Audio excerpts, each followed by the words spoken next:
కటక్లో ఇంగ్లాండ్తో జరిగిన రెండో వన్డే మ్యాచ్లో రోహిత్ శర్మ 119 పరుగుల అద్భుతమైన ఇన్నింగ్స్ ఆడాడు. రోహిత్ కేవలం 30 బంతుల్లోనే అర్ధ సెంచరీ, 72 బంతుల్లోనే సెంచరీ సాధించి తన దూకుడు శైలిని ప్రదర్శించాడు.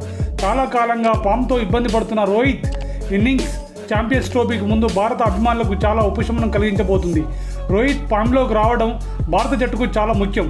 రోహిత్ తన ఇన్నింగ్స్లో ఎప్పుడు ఇబ్బందులు కనిపించలేదు.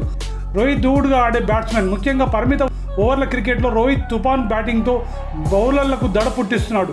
రోహిత్ వన్డే క్రికెట్లో తన ఆడే శైలిని పూర్తిగా మార్చుకున్నాడు. ఇప్పుడు రోహిత్ చాలా వేగంగా పరుగులు సాధిస్తున్నాడు. రోహిత్ ఫామ్లో ఉన్నప్పుడు భారత జట్టు దూకుడుగా ఆడటం ఖాయం. చాలాసార్లు బ్యాట్స్మెన్ మిడిల్ ఓవర్లో ఈ ప్రారంభం వల్లే ప్రయోజనం పొందుతారు. చాలా వేగంగా ప్రారంభిస్తే వన్డే క్రికెట్లో సులభంగా భారీ స్కోర్ను సాధించి చేరుకోవచ్చు. ఐసీసీ టోర్నమెంట్లో అనుభవజ్ఞుడైన ఆటగాడు. బ్యాట్ ఎల్లప్పుడూ ఫామ్లో ఉంటుంది. ఈ 37 ఏళ్ల బ్యాట్స్మెన్కు ఇప్పుడు ఐసీసీ టోర్నమెంట్లో మంచి అనుభవం ఉంది.